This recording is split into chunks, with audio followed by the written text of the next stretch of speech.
Y se siguen sumando las pruebas a la causa de Villa Gesell. Esa imagen que ustedes están viendo en pantalla, esa persona que está corriendo ahí, fue tomada por la cámara de seguridad de una vivienda.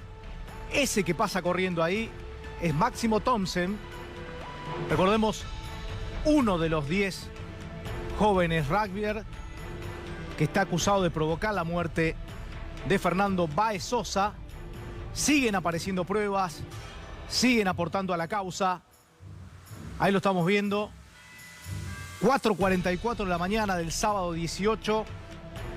Vemos como Máximo Thompson pasa corriendo rumbo a la casa donde se estaban quedando los 10, los 11, dicen algunos. Se habla de uno más que estaba integrando este grupo de rugbyer que terminó con la vida de Fernando Báez Sosa. Y vamos a Villa Gesell, a la puerta de ese lugar está nuestro compañero Rafael García Palavecino.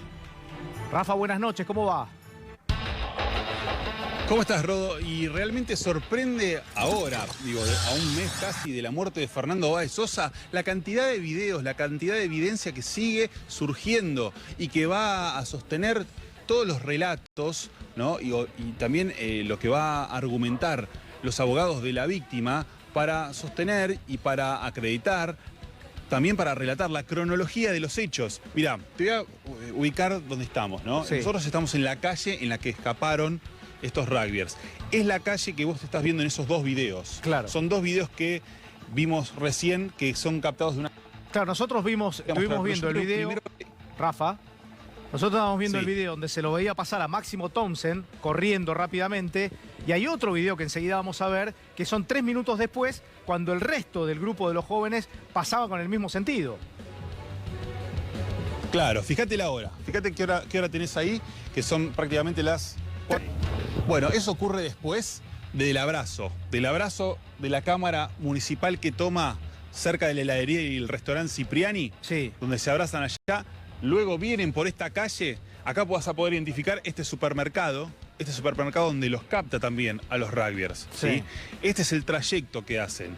Y este es el lugar por donde, seguramente advertido por movimiento policial, porque pasa un breve tiempo en el que se abrazan allá, y algo habrá advertido Máximo Thompson para salir corriendo de la forma que lo hizo. Claro. ¿Por qué? Porque después supimos, a partir de los chats de Lucas Pertossi, que dice que había movimiento policial, que habían ambulancias, que escuchaba gritos y que les dice, más tarde esto, que Fernando Báez Sosa había caducado.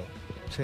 Estaban al tanto del daño que habían hecho, estaban al tanto de la fuerte golpiza que le habían dado y estaban al tanto de que se les había ido la mano. Y estoy diciendo, la verdad que es casi un eufemismo lo que estoy diciendo con respecto a esto, lo habían asesinado.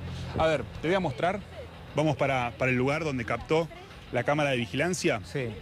Vos recordarás, Rodo, que este suceso, que esta recorrida, la vio una testigo que ya declaró ante la justicia, Exactamente. una testigo que escuchó el apodo, una testigo que escuchó gritos, que escuchó comentarios de este grupo de rugbyers. Este es el lugar, este complejo desde donde se toma la imagen. Sí.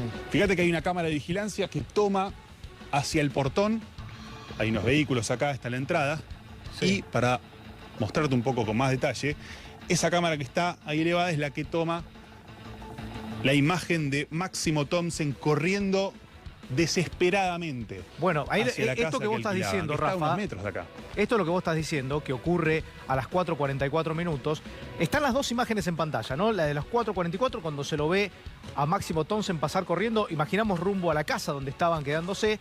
Y a las 4:47 pasa el resto del grupo, también en el mismo sentido, en la misma dirección. Ahora, vos hablabas de la testigo, mencionabas a esta persona que lo ve y que declaró ante la justicia sobre esta corrida y esta desesperación de Máximo Thompson. Tenemos la voz, tenemos la palabra, escuchamos a la testigo.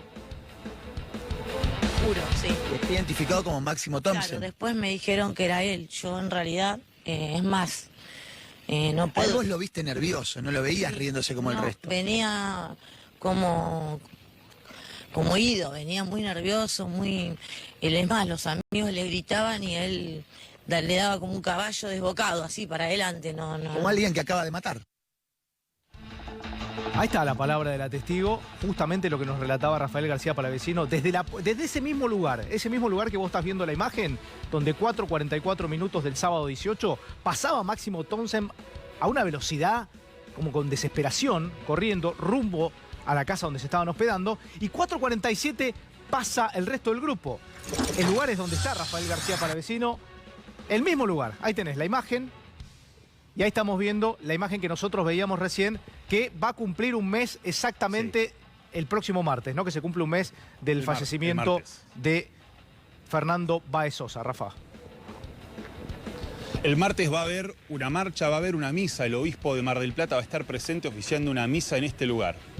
Y me lo había confirmado, hablé con él, con el obispo Mestre de Mar del Plata, que va a participar de esto. Es un obispo que en su fotografía, en su foto de WhatsApp, tiene una foto con el Papa Francisco. El Papa Francisco habló con los padres de Fernando Báez Sosa. Va a estar aquí presente al mismo tiempo que se va a celebrar esta marcha para conmemorar este mes, para pedir justicia por Fernando Báez Sosa. Voy a caminar un poquito hacia allá para mostrarte que este es el recorrido, ¿no?, que hace Townsend. No queda muy lejos la casa donde se hospedaban, la casa en donde va el grupo. Sí. Donde dejan la ropa, estaba manchada con sangre, ¿sí?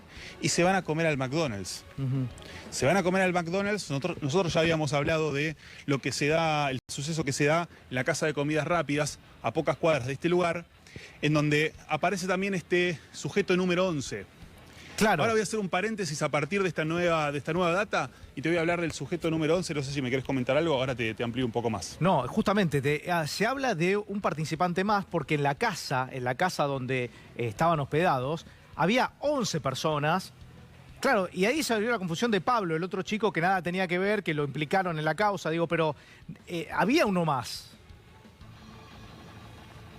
Sí, había uno más.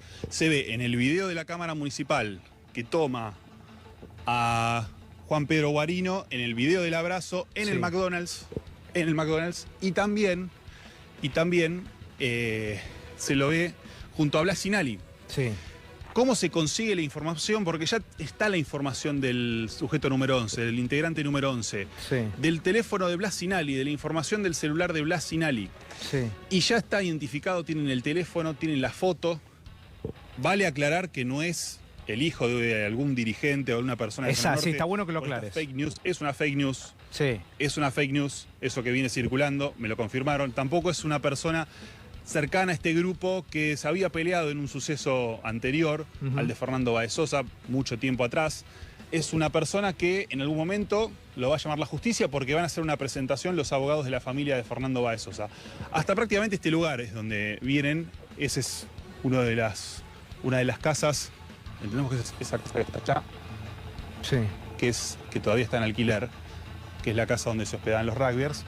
Y acá es donde seguramente habrá habido algún diálogo entre ellos, dejaron sus ropas, se dirigieron hacia la casa de comidas rápidas para hacer como si nada. En esa casa de comidas rápidas trascendieron unas fotos en donde se ve también a Lucas Pertossi comiendo una hamburguesa, a Máximo Townsend también comiendo una hamburguesa. Es las fotos que anuncia el expediente, donde se ven los chats que se habían intercambiado fotos en el grupo de WhatsApp. ¿Y qué se ve en la foto? Se ve que tienen los nudillos morados. Claro, bueno, obviamente... Los puños están morados y marcados. Esto es parte de la prueba. Obviamente la justicia tiene muchísimo material, se sigue sumando, como estamos viendo recién en la pantalla. Rafa, que está parado justamente en el lugar, en esa puerta donde estaba esa cámara de seguridad, que veíamos pasar a Máximo Townsend primero a alta velocidad y después al resto del grupo. Ahora, hay un dato acá que es clave y que es el testigo que Diego Gabriele, nuestro compañero, tomó hace un tiempo de esta testigo, de Andrea, que fue lo que lo vio también a Máximo Townsend corriendo a alta velocidad. Escuchen, repetimos lo que decía. Sí, el chico de oscuro, sí. Está identificado como Máximo Townsend. Claro, después me dijeron que era él. Yo en realidad, es más, no puedo... Vos lo viste nervioso, no lo veías riéndose como el resto. Venía como ido, venía muy nervioso, es más, los amigos le gritaban y él le daba como un caballo desbocado, así para adelante, Como alguien que acaba de matar. Y ahí está, veíamos a Máximo Townsend y después el video de los amigos. 3 minutos de diferencia hay entre uno y otro. Máximo Townsend pasando a alta velocidad y ahí, 3 minutos después, 4:47, pasa el resto del grupo de la misma dirección, es decir, la misma dirección que iba Máximo Thompson, que es la casa de donde se estaban hospedando, y que Rafa, que está ahora en ese lugar, nos relata de cómo llegaron en ese momento y la poca distancia que hay justamente desde esa cámara hasta la casa. Ahora, Rafa, ¿estaba el rugbyer número 11? ¿Estaba el número 11 de este grupo? En este video Ahí lo tengo, es es el curioso último, porque ¿no? en este video se lo ¿Qué ve pasa con la chomba? a Thompson corriendo y yo cuento 9 personas. Claro. El que pasa, esta persona, este número 11, hasta el momento, cuando vienen hasta este lugar, está vistiendo ese buzo de capucha negra. Sí, Y que se ve que tiene una remera blanca, a menos que se la haya cambiado, sí. ¿sí? Que se lo ve en la casa de comidas rápidas. Claro, porque Yo recordemos, cuento Rafa, nueve integrantes ahí. es verdad también lo que vos estás diciendo, el tema de la ropa. No nos olvidemos que antes de llegar hasta acá, se cambiaron la ropa. Exacto. Se habían cambiado la ropa, dejaron la ropa ensangrentada en la casa y se fueron a comer a la casa de comidas rápidas. Digo, a ver, si está o no está el número 11, si se desvió en ese momento por alguna razón que fuere y después se volvió a acoplar al grupo porque hay un momento que no tenemos reconstrucción, digo, hay un tiempo muy corto, ¿no? Sí, claro. Hay 9 personas ahí y no se lo ve ni corriendo ni en una actitud sospechosa. Hasta el momento este número 11... Sí. Este número 11 no es preocupación de la fiscal, Sí. porque no lo tienen los videos donde se produce la agresión y ningún testigo marca a alguna persona con las características de este hombre, Claro. de este número 11. Habrá que ver después si se produce alguna evidencia que lo vincule al hecho, que lo vincule o que tenga un rol, que le marque un rol dentro de la golpiza. Claro. Hay que aclarar esto, porque si en esta semana llegara a aparecer, lo llegara a esposar la policía y llevarlo a la fiscalía, bueno, primero hay que saber si existe una imputación para esta persona. Si la fiscal, a partir del hallazgo o de encontrar a esta persona, lo imputa como partícipe necesario como al resto. Todavía no lo sabemos. Claro. Hasta el momento no es preocupación de la fiscal. Este sujeto número 11 sí está abierta a recibir mayores detalles y mayor evidencia para tener claridad respecto de la participación de esta persona. La gran pregunta es: ¿por qué no aparece? ¿Por qué no está? ¿Por qué no se presentó? A diferencia de Salvi. Salvi está en el grupo de WhatsApp, Sí. en el que se ve en el requerimiento de la fiscal.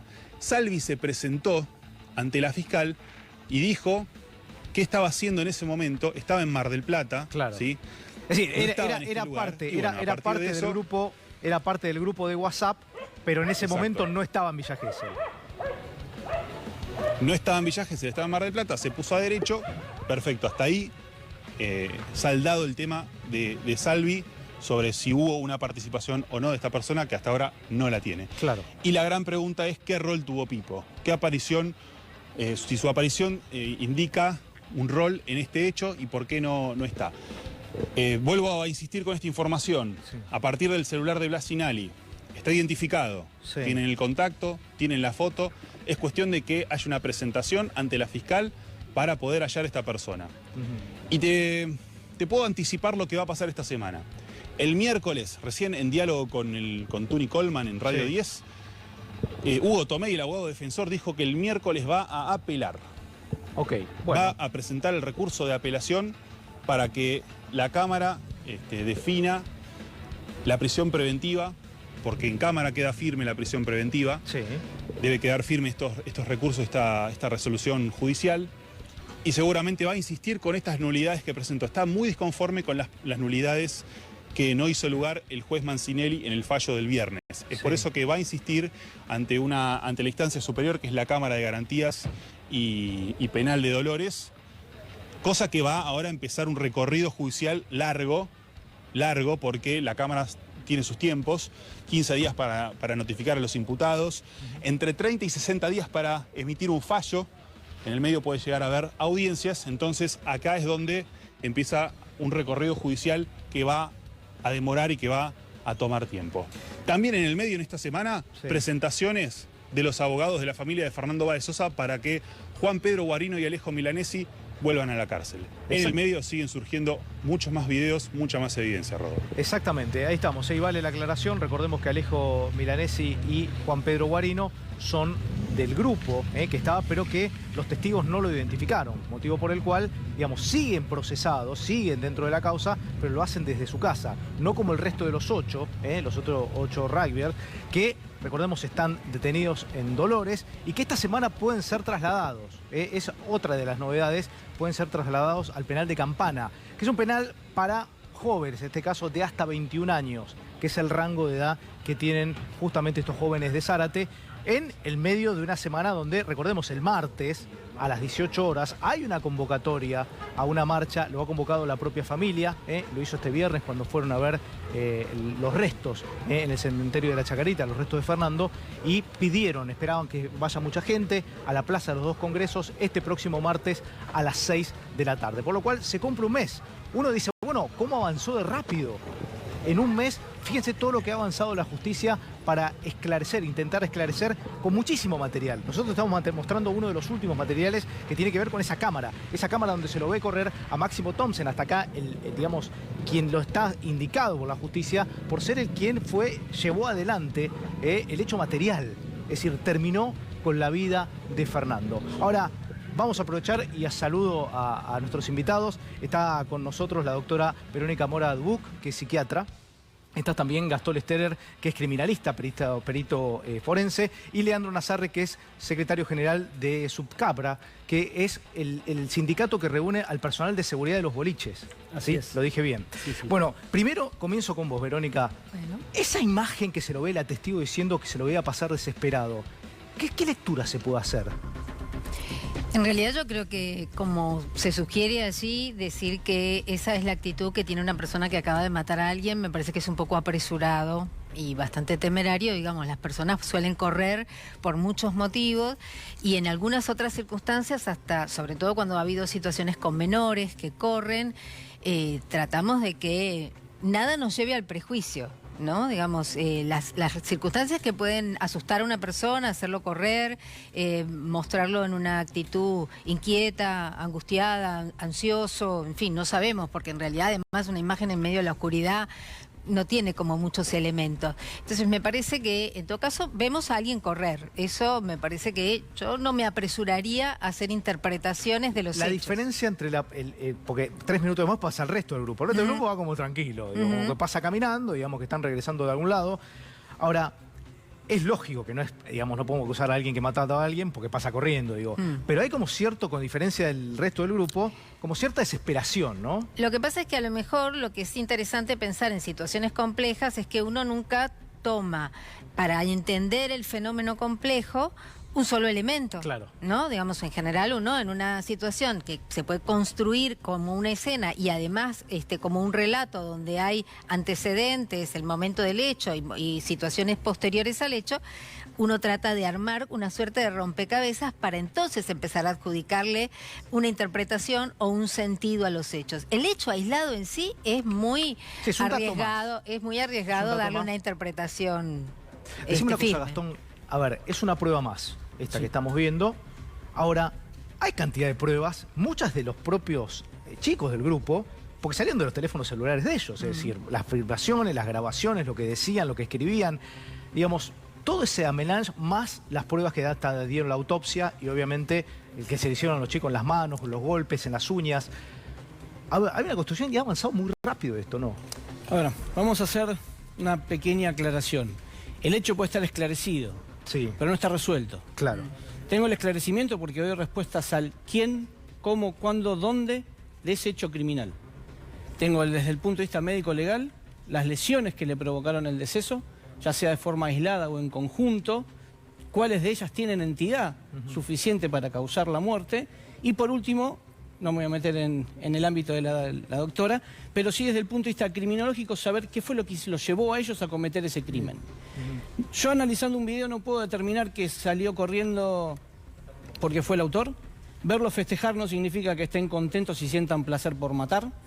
Puede ser tranquilamente que festejaron que la golpiza resultó como ellos querían, de acuerdo a una planificación previa. Puede ser un montón de análisis que son subjetivos. Es una valoración que yo hago de un elemento que puede ser una simple videofilmación, donde yo veo un movimiento de personas en el espacio, pero sí me van a permitir a mí, por ejemplo, desde el punto de vista criminalístico, determinar que se cambiaron las prendas. Buscar esas prendas, identificar quién tenía cada una de esas prendas y esperar el resultado de las pruebas biológicas de ADN, porque si una prenda está embebida en sangre, ya sea por contacto, por transferencia, quiere decir que estuvo en el lugar después de que Fernando estaba lesionado. Ese es el principio de intercambio que se da en cualquier hecho criminal. Y el video de cuando le están pegando en el piso, ese video también, digamos, es como para rearmar. Exactamente, yo con el video previo puedo determinar si hubo lo que se conoce como premeditación, porque el grupo que a él lo atonta, que lo deja en un estado de indefensión, es un signo patognomónico muy característico de la anestesia previa de Braudel. Es decir, con alguna acción o con un golpe pongo a la víctima en un estado de indefensión que me va a asegurar a mí el resultado. No son los mismos que después lo atacan brutalmente. Por lo tanto, si existía un acuerdo previo, obviamente no lo van a escribir por WhatsApp, pero puede ser tácito, que yo lo compruebo con este accionar. Primero de un grupo que lo coloca en un estado de indefensión y después el segundo grupo que lo ataca. Ahora, Gastón, sos criminalista, digamos. Sí. ¿Es normal que un grupo, por ejemplo en este caso de 10, tenga un solo abogado defensor? A ver, faltan un montón de pruebas por producirse y resultados de otras. Sí. Yo creo que la postura del abogado es esperar a que el Estado, que es el que tiene que probar la culpabilidad, no ellos su inocencia, junten todo el plexo probatorio y con eso recién ahí decir, bueno, cuál va a ser la estrategia a seguir. Pero digo, silencio... en la causa, digo, porque parece poco normal, digo, que tengan 10 un mismo abogado. Lo podemos ver desde el punto de vista, sin entrar de nuevo en el terreno de la doctora, para no hacer uso de facultades que no son mías. Ellos atacan en modo manada, es decir, hay un líder, hay un veedor, hay un instigador, hay alguien que lo filma, que después va a ser el que lo va a divulgar, y hay un ejecutor. Fíjense que los padres actúan de la misma forma. Ellos actúan y los padres van con un solo defensor.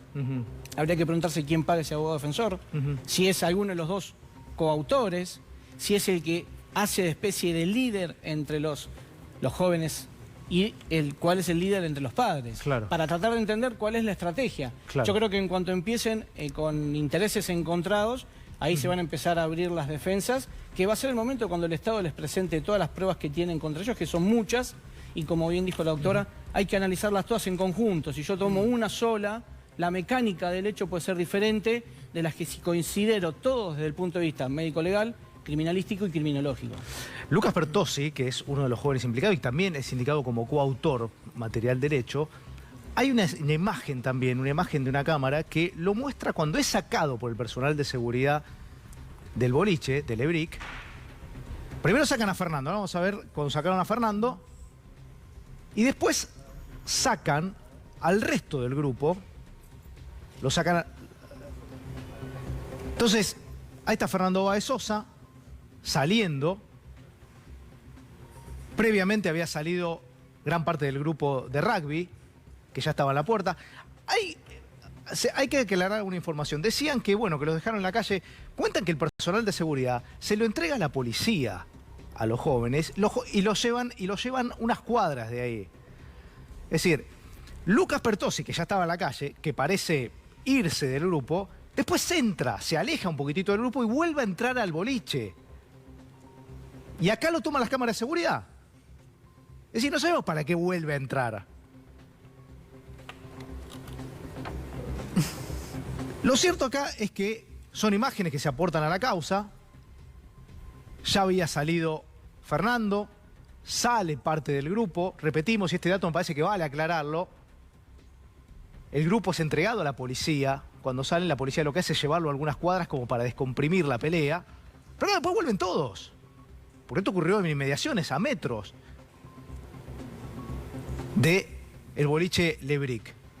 Y obviamente, aclaro esto porque muchos se decía, bueno, actuó bien el personal de seguridad, hizo lo que tenía que hacer. Digamos, ellos tienen responsabilidad dentro del boliche y imagino que uno dice, bueno, una aposta, una pelea que podía desmadrarse, está muy bien que se lo entreguen a la policía para que la policía termine de completar el cuadro. Digo, pues no pueden tener intervención en la calle. O al menos eso es lo que yo creo. Está con nosotros Leandro Nazarre, que entiende bastante mejor que nosotros. ¿Actuaron bien el personal del boliche? Actuaron de acuerdo a la ley. Yo te cuento, como todas las tragedias siempre nos interpelan, así como Cromañón nos interpeló la seguridad antisiniestral. La muerte de Mamani, quizás te acordás, en marzo del 2006, en una bailanta en 11, más la de Castellucci ese mismo año, en diciembre, en Lanús, nos interpeló para que se sancionara la ley nuestra, que hasta ese momento era un proyecto. La ley concretamente, en sus artículos, en el 9, donde dice las obligaciones nuestras, dice que nuestra función es hasta el ingreso, o hasta los accesos. Sí, hasta la puerta de los accesos hacia adentro. Pero tiene varias cuestiones. Por ejemplo, la RT en la vereda no te cubre, y tampoco es una atribución privada, es el Estado el que tiene que controlar. Ahora, yo hablé con el jefe de seguridad desde el primer momento de esto, al día siguiente. Lo que me dice él, que después de hecho está declarado, es que sacan primero los rugbyers por la puerta del costado. Si vos mirás Lebric de frente, tiene dos puertas. Derecha, la que sale por la cocina, izquierda la principal. Ellos lo sacan por la derecha, sería a los rugbyers, y a la izquierda a Baez y a los amigos, a Fernando. Sí. Y pasan 9 minutos, se van. Es cierto, y esto lo comprobamos nosotros inspeccionamos ese boliche el 26 de diciembre, no así el Estado, pero vamos a convenir una cosa, y esto te lo digo, hace 4 años que no se hace nada. El RECAP, que es el registro de nuestro trabajador en Provincia de Buenos Aires, 4 años estuvo parado. Nosotros vivimos peleando, la verdad el gobierno del PRO hizo desastres, pero bueno, ese es otro tema. No se puede arreglar igualmente en un mes lo que no se hizo en 4 años. Claro. Conclusión, nosotros inspeccionamos y la seguridad estaba bien, digamos, estaba de acuerdo a la FIP, registrado. El problema es que, y hay otra realidad, también hay un acuerdo con la policía. Es cierto que había infantería en cada boliche. Vos tenés Dixie, que tiene 5 infantes en la puerta, acordado con el municipio, la provincia del boliche, 5 tenía Lebric y Pueblo Límite tiene 10. Cuando lo sacan, sí había un grupo de policías. Lo que pasa es que los policías tienen que acudir, según lo que me dice el jefe de seguridad, a un evento que se suscita en la esquina, y en la esquina terminan habiendo un acuchillado, se descuidan y es ahí donde vuelven los rugby y lo matan a Fernando, ¿no? Claro, o sea, primero los sacan del lugar y después vuelven sobre el... Y de hecho actuaron bien, vos fíjate, lo sacan con una llave que se llama Mata León. La capacitación nuestra exigida por ahí, lo estamos viendo, que tienen que ser técnicas de neutralización. Fíjate que el resto sale sin la remera rota, sin sangre, no hubo trompadas por parte de nadie. Con lo cual, y salen bien, caminando. Sale uno solo forcejeando, que era... Sí, más nervioso tal vez. Totalmente. Pero lo sacan trabado. Entonces, hay que entender esto, sobre todo para la gente. Vos estás viviendo una situación de violencia que la tenés que resolver quizás en segundos, milésimas de segundo a veces son. Y no es racional, es mecánico el actuar.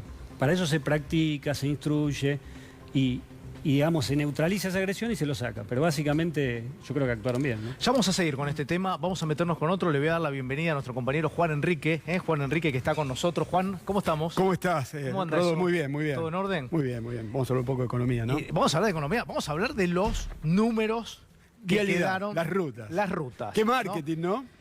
¿Qué marketing? Mucho marketing, creo yo, y poco, digamos, poco cumplimiento. Sobre todo para los que viven en la ciudad, lo que fue el Paseo del Bajo fue una obra que se utilizó para hacer marketing. Ahora, cuando vos ves un informe del Departamento de Auditoría de la Dirección de Vialidad Nacional del año 2019, o sea, el Departamento de Auditoría del propio gobierno de Mauricio Macri, el informe es lapidario. Vos lo podés googlear, podés ver el incumplimiento en todo sentido de las obras viales. Ahora, las obras viales las podés separar en 3 formas de actuar, ¿no? Primero, las autopistas. Sí. Vos fíjate que se prometieron 2.800 kilómetros y solamente se cumplieron 230 kilómetros. Lo dice el informe de auditoría oficial de la Dirección de Vialidad Nacional del año 2019, para que no digas que lo dice auditoría de ahora. Claro. Se cumplieron solamente 235 kilómetros. Después vos hablás, también había promesa en rutas seguras.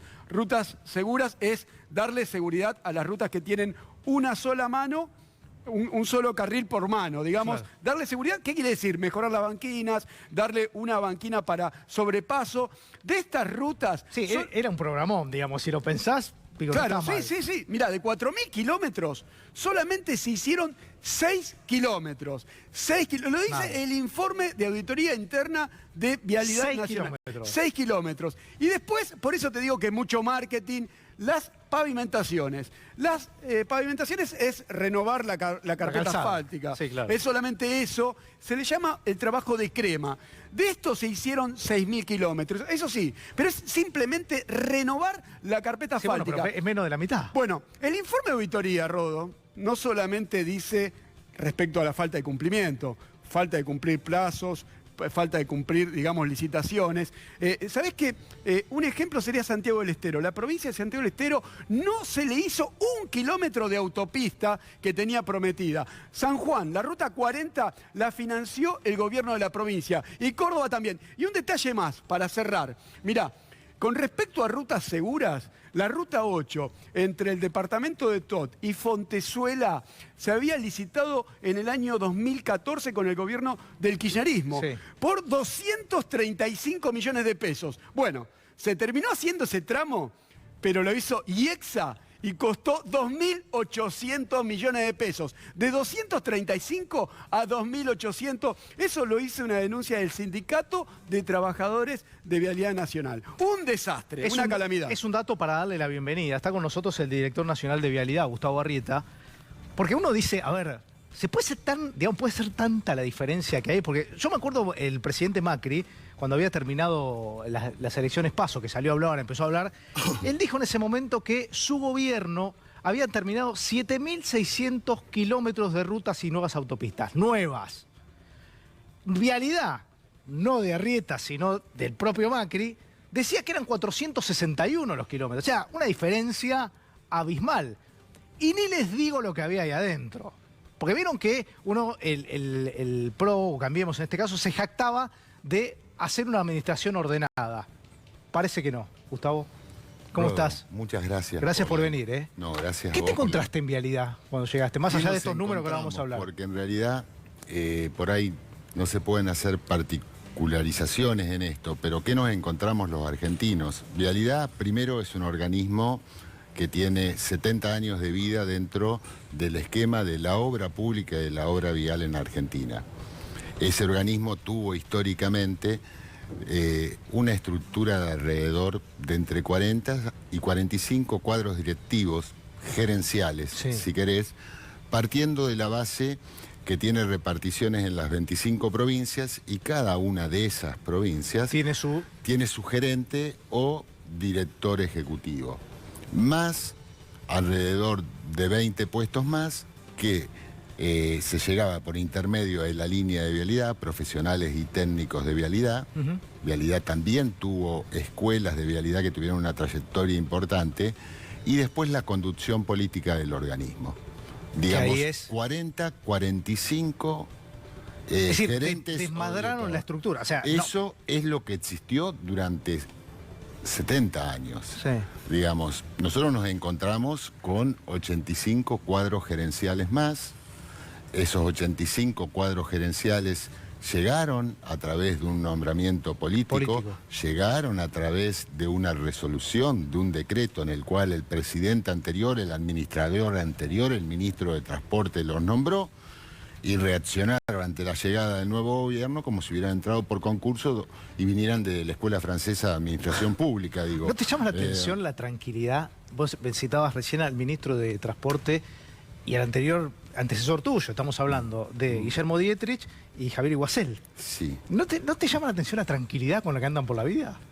En general, me llama mucho la atención de la tranquilidad y la liviandad con la cual los funcionarios del gobierno anterior, inclusive el presidente, el expresidente como máximo exponente, andan por la vida. Vos calculá, y esto es saliendo un segundo del tema de vialidad en un análisis político, vos te encontrás con que quien condujo el país durante 4 años, en una reunión en el country, digamos, dice, yo les avisé que seguíamos pidiendo plata, comenta la situación desde afuera, de un país, digamos, que fue el que más se endeudó en el mundo capitalista, donde nos reconocemos todos que pertenecemos, y especialmente ellos, de un país, digamos, cuya producción industrial cayó un 50%, de un país que duplicó sus índices de pobreza, de un país que tuvo las tasas de interés más altas del mundo. Son todos livianitos para opinar de su gestión. Te lo pregunto también porque viste que esta semana hubo novedades. Hubo intervenciones por parte de la justicia, el juez Canicoba Corral, que intervino autopistas, digo. Ese tema, digo, habla de irregularidades, digo, y uno Ese no hace tema falta ser hablan de muchas cosas que indudablemente en términos políticos, al menos en términos políticos, tendrían que explicar. Digo, ¿cómo generamos en Argentina, un país con larga tradición de problemas económicos, el esquema de fuga más importante del mundo en los últimos 3 años. ¿Cómo fuimos capaces de endeudarnos en términos privados y en términos de los organismos internacionales para protagonizar hoy el verdadero papelón internacional de la cual nos hizo acreedores el gobierno que se fue? Y vos me decís, bueno, que andan opinando de manera liviana. Pero esto es un dato de la realidad y conoce el mundo. Esto, más allá que tengas amigos en los medios, amigos en los bancos, son datos que no se pueden ocultar. Vos sabés que algunos de los datos que llaman la atención y que me parece vale la pena repasar, por ejemplo, ¿vieron el Camino del Buen Aire? Hay un proyecto, y de hecho se hizo un tramo, que va del acceso este, que es donde hoy termina, hasta la Ruta 2. Digamos, es un gran anillo que me parece que es muy útil y que en algún momento hay que terminarlo. Bueno, ¿se acuerdan que Macri inauguró 10 kilómetros de ese tramo? Ahora, ese tramo de 10 kilómetros no se puede utilizar porque se olvidaron de hacerle las subidas y las bajadas. ¿Miento? Sí, entre otras cosas no está terminado el proceso de expropiación. Fue una inauguración que se realizó, digamos, con las urgencias electorales de un gobierno, digamos, que ha tenido un profundo fracaso en los programas de obra pública que ha encabezado. Las PPP, ¿no? La participación pública-privada, que fue a toda pompa anunciado por el gobierno anterior. Tengo entendido que de todas las obras que iban a llevar adelante, el 1% se ejecutó. Bueno, por ahí... No presentaron ni un certificado de obra. Un tema para aclarar. Las PPP no son una estructura, una plataforma sólida y de las más usadas en el mundo. En realidad han tenido algún tipo de participación en algunas obras específicas. Acá se presentaron en el año 2017 como el esquema de referencia de la obra pública en Argentina. Ellos se comprometieron, si uno mira el decreto de creación de PPP, a realizar desde escuelas, pasando por barrio hasta autopistas. Pero para empezar, le entregaron los 3.000 kilómetros más transitados de la Argentina, en un esquema en el cual ya estábamos entre las 4 o 5 tasas de referencias más importantes del mundo en términos financieros. Claro, inviable. Inviable, pero a posteriori cuadriplicamos nuestro riesgo país y generamos el esquema de devaluación más importante de toda América. Digo, más allá de las empresas que participaron de las PPP, el resultado fue un fracaso rotundo. Las obras ejecutadas fueron entre un 3 y un 7%. En todo este esquema, digamos, también había un componente insostenible en el tiempo con el macrismo gobernando, que es contribuyentes, automovilistas, clientes, vecinos que ganaban sueldos en pesos y pagaban tarifas en dólares. Esta asimetría era muy fuerte, hubo mucha tensión por el tema del precio de las tarifas y el esquema de obras que fracasó. Hay una preocupación muy grande del presidente de la Nación, hay una preocupación muy grande del ministro de Obras Públicas de la Nación, Gabriel Catopodis. Estamos trabajando en un formato que contiene a Jefatura de Gabinete, a Obras Públicas y a Vialidad Nacional para ver cuál es el mejor camino para transitar este esquema. Porque aparte, y esto debemos decirlo, ante la imposibilidad del incumplimiento de las PPP en la realización de obras, el ministro Dietrich avanzó con un esquema de adendas para eximirlos de esas responsabilidades. Y estamos combinados en los acuerdos a dirimir las diferencias en tribunales internacionales. Tremendo. Debemos ser inteligentes, ocuparnos y ver cuál es el esquema de sustentabilidad de la obra pública en estas 5 PPP que aún tienen vigencia. Gustavo, gracias. No, gracias a vos. Bueno, vamos a seguir con el tema de Fernando Báez Sosa. Recordemos que el martes se está cumpliendo un mes de lo que ha sido esta muerte y que ha avanzado rápidamente en la justicia. Estamos viendo pruebas, estamos aportando y siguiendo, sumando para el análisis, obviamente, y para que la justicia pueda determinar efectivamente qué fue lo que pasó. Recordemos que esta semana se dictó la prisión preventiva para 8 de los 10.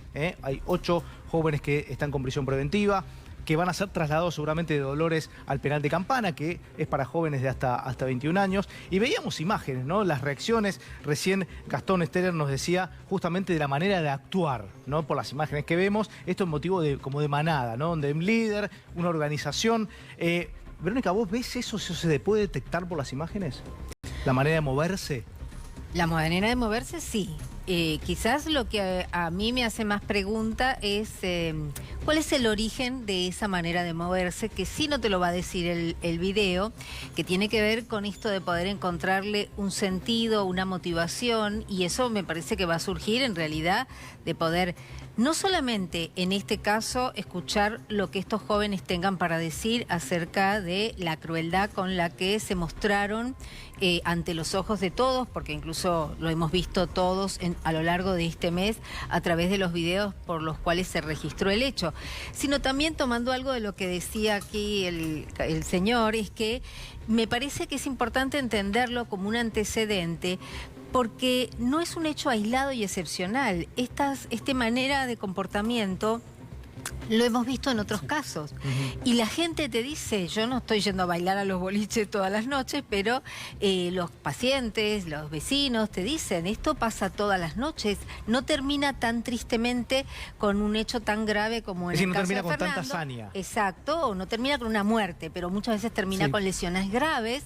Y entonces en realidad lo interesante sería poder aprender para poder prevenir. Ustedes obtuvieron una legislación, por ejemplo, pero seguramente hay otros elementos que deberían ser analizados y tenidos en cuenta, ya no solamente por el Poder Judicial para resolver, como decía él, este caso, sino por la sociedad en su conjunto, cada uno en su rol, padres, comerciantes, los entrenadores de los distintos equipos y deporte, donde tomemos conciencia de que a lo mejor no solamente no sabemos cómo neutralizar la violencia que se desarrolla, sino que además ni siquiera tenemos conciencia de cómo la incentivamos a veces con ciertas prácticas y ciertas costumbres que se han como naturalizado en nuestro medio social.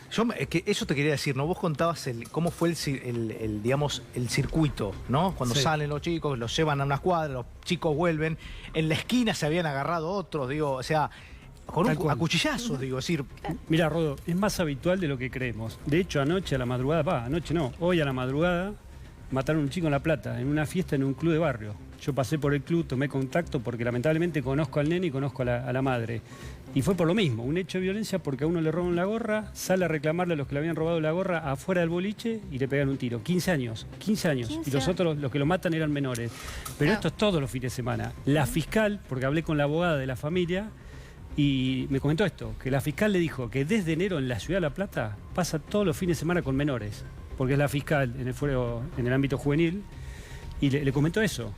Con lo cual, para mí no es novedad, porque de hecho esto lo vengo viendo yo hace en la noche 20, 25 en la seguridad privada, pero 20 en la noche he pasado de todas. Incluso me han pasado casos similares. Te cuento una situación rápidamente. Yo trabajaba en un boliche de La Plata, se llama El Copetín, sobre una avenida. Enfrente le estaban pegando en un momento, tipo 3 de la mañana, 4 chicos a uno. Me crucé con otro compañero... Para descomprimir. Por lo menos para que no pasara mayores. Afortunadamente no pasó mayores, se fueron. Pero cuando volví, obviamente tuve el reto de mi empleador porque había abandonado el puesto y no lo podía hacer. Pero es muy habitual esto, ¿no? Y yo creo que, la verdad es esta, y tomo algunas palabras de Castellucci, los problemas de la noche se solucionan de día y son los mayores los responsables de lo que hacen los menores. Entonces, como dice la doctora, y esto es real, porque en un momento lo trabajamos, cuando trabajamos la ley nuestra, la trabajamos con Castellucci, con la Federación de Discotecas. Hay que trabajar los empresarios, los trabajadores, el Estado, sobre todo, que tiene la función de controlador, y los concurrentes también. En Bogotá hay algunos programas, uno que se llama Parranda Segura, donde se comprometen todos los actores y participan para reducir la violencia, porque la verdad es más grave y más común de lo que creemos. Gastón, preguntarte obviamente, y quiero no dejar de preguntarte por las pruebas, por estas pruebas que se están aportando. Digo, la justicia tiene mucho material, más allá de la autopsia, digamos, la regla general. Esto de, por ejemplo, y ahora entra la tecnología a jugar, ¿no? Que me parece que sirve y aporta muchísima información. Esto de ir desviando, ¿no? De que eso, borrar los mensajes que se mandaron, borrar ¿implica algo todo eso? A ver, desde el punto de vista del análisis de los elementos, no, porque después los recuperan. Ellos se piensan que uno lo borra, pero hoy por hoy, gracias a las tecnologías que disponen los menores, esto se pudo reconstruir desde todo el punto de vista de las filmaciones propias de ellos, es decir, ellos mismos generaron todos los elementos probatorios para inculpar a todos los participantes. Ahora, desde el punto de vista de la valoración del juez, eso es otra cosa que dependerá en ese momento del tribunal o del juicio por jurado, si consideran como una maniobra de evitar el accionar de la justicia el borrar. Hoy por hoy todos los dispositivos prácticamente están sincronizados en la nube. O sea, yo lo puedo borrar, claro, pero, pero en la no nube queda, sigue estando. claro. Entonces, volviendo a lo de antes, todos los elementos deben ser considerados. Es una investigación compleja que vamos a necesitar de elementos anteriores, o sea, para establecer un modus operandi de ellos. Es decir, no era la primera vez que golpeaban, que lo filmaban, que lo divulgaban, y hoy desde el punto de vista del miedo que generaban ellos en sus pares, lo van a sentir desde el punto de vista cuando estén en el medio carcelario. Claro. Sí va a permitirle al juez tener todo esto para decir, bueno, quiénes fueron los autores, quiénes fueron los partícipes, cómo fue la mecánica del hecho, para determinar realmente si los 10 tuvieron participación o no, cuál es el grado de participación de cada uno y esperar todas las pruebas. Cuando esté todo el conjunto, recién ahí analizarlas. Gracias a los tres por haber venido, es un placer No, tenerlos. gracias. Y nos vamos con Juan Enrique. Juan Enrique tiene información que seguramente a vos te interesa. ¿Por qué? Mantener el auto. ¿Cuánto sale, Juan, mantener el auto? Es central, Rodo. La industria automotriz es central para cualquier país y para poder desarrollarse. ¿Y qué sucede? No se venden autos por carísimo tener un automóvil y sobre todo venir a laburar en auto, ¿no? Venir a la ciudad, sobre todo, desde el conurbano. Mirá, tener el auto nada más, tener el auto sin ponerlo en marcha. Sin ponerlo en marcha tenés patente 3.500 mangos, seguro 4.500 mangos, solamente tenerlo, cochera, porque tampoco lo vas a dejar a la intemperie, 4 luquitas y lo tenés que lavar de vez en cuando. Acá sumá, tenés 16.000 pesos por tener un auto típico, un sedán, una familia tipo, viste, un automóvil que se pueda vender en la República Argentina. Ahora, tener y usarlo es otra cosa. Mirá lo que es usarlo. Pasame la siguiente imagen, usarlo. Y le tenés que poner nafta. Mínimo. Sin nafta. Y decir que está congelada y eso frena un poco la inflación. 8 luquitas si venís a la ciudad a laburar. 8 luquitas por mes. Peaje, ahí tenés las 4 lucas más. Y el servicio. El servicio es mantenerlo. El auto vos lo utilizás y se va desgastando. Y acá tenés, sumás, tener y usarlo, 30.000 pesos por mes. Por eso se cae la venta de autos. Sí, claro. Ahora, mantenerlo rápidamente, te cuento, Rodo. Y 2 años de uso, tenés que cambiar la batería. Mínimo. 7 lucas 200. Yo te puse 4 lucas por mes porque te lo porrateé. Pero ahí tenés 7 lucas 200, 2 años la batería. El motor, mantenerlo, por ahí lo llevas a que lo revisen, le cambian la correa de distribución. 15 luquitas promedio, ¿eh? Mantener el auto. Frenos, claro, esto depende de la conducción. Claro. Si vos frenas mucho porque manejás rápido. la pastilla, claro. Cambiar la pastilla, 3.500 mangos, 2 ruedas. Amortiguadores, claro, la conducción. Si vos pasás la loma de burro como viene, y 2 amortiguadores, 12 lucas, 2 nada más. Y pues lo haces por vez, un año cambiás 2, otro año 2. Mirá las cubiertas, Rodo, te morís. 6 lucas y media cada cubierta. Eso te iba a decir. Y bueno, aceite y filtro, lo más normal, lo más común, lo que haces seguro, 5 luquitas. Y acá tenés las 4 lucas que te puse por mes, que es la amortización de mantener el automóvil. Por eso se está venden cayendo y se venden pocos. Gracias, Juan. Bueno, me voy a saludar. Está con nosotros Gustavo López, es director del ENACOM. Y me parece que vale la pena hablar. Placer verte. ¿Cómo estás? ¿Cómo te va? Bien. Bien. Me dejó pasmado. Te dejó pasmado con el auto. A ver, ¿cómo encontraron el ENACOM? A ver, lo encontramos como hablamos con Arrieta antes de empezar el programa, como se encontró casi la mayoría de las la reparticiones. mayoría de las reparticiones. Primero con políticas de entrega, Pensá que nos va a costar 3 años recuperar el satélite que no se hizo. En el medio gastó el gobierno anterior cerca de $8 millones en alquilar un satélite y además... Es increíble, eso bueno, es...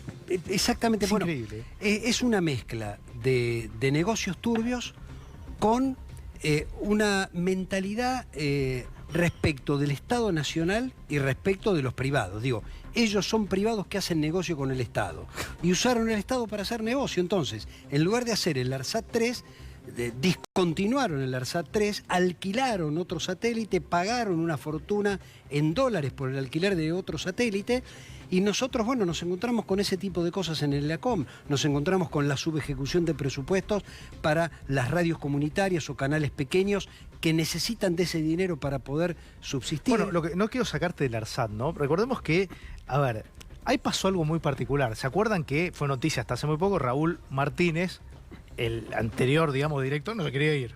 pedía Exactamente. indemnización, Sí, sí. doble indemnización, no sé cuánto. Decir que ahora nombraron a Pablo Tonietti. Pablo Tonietti fue de alguna manera el que ideó este plan satelital de la Argentina, que puso en órbita el ARSAT 1 y el ARSAT 2. Exacto. Pero que nunca se continuó el programa. Es decir, ese paro que se hace, dejar todo lo que se estaba haciendo paralizado, ponerlo en marcha cuesta mucho Bueno, más. es una decisión política. Ahí yo escuché, ARSAT es una empresa distinta a lo que es Enacom, que creo que es 2022 o 2023 la posibilidad de terminar y poner en órbita el ARSAT 3. Estamos hablando de por lo menos 3 años. 3 años de un nuevo gobierno porque se discontinuó la política, pero fue, vuelvo a repetir este rodo, una decisión política. Digo, la dependencia tecnológica te hace colonia. Entonces, la dependencia tecnológica hace que, en lugar de desarrollarte, compres la tecnología de otro. Y ese otro no solo te vende la tecnología, sino que con la tecnología te vende todo lo que viene adentro. Y te viene todo lo que te quiere vender. Mantenimiento, Exactamente, ¿no? Y además, el entretenimiento, la construcción del sentido común, te venden los paquetes de señales. Digo, Bueno, vos no podés vender tecnología al exterior. Lo que han hecho con la TDA no tiene nombre. Bueno, es así, bueno, se desmanteló. Hay un 30% de la población de la Argentina que el único acceso que tiene para la televisión es la TDA, la televisión digital abierta. No solo se descontinuó, sino que se vaciaron de canales. Bueno, obviamente que hay que retomar esa política de inclusión. Nosotros nos hemos propuesto 2 grandes ejes. En materia de comunicación social, libertad de expresión, diversidad y pluralidad, es decir, miles de voces. Y en materia de conectividad, que todos estén conectados. Sí, claro. Porque también se discontinuó el plan de conectividad. Y esto es, una persona que vive en un lugar alejado del centro de la ciudad de Buenos Aires no tiene conexión. Mira, recibí al intendente de Yateití Calle, ciudad de Corrientes, y me dice, no tengo banco en mi pueblo ni tengo cajero automático, porque no hay conectividad. Claro. Entonces, hacer una operación bancaria implica irse al pueblo de al lado. ¿Qué progreso social vas a tener? Ninguno. ¿Qué industria si ni siquiera tenés un cajero automático? Gustavo, gracias. Gracias a vos. Nos vamos a la pausa. Ahí cuando volvemos a tomar contacto con Rafael García Palavecino en Villa Gesell.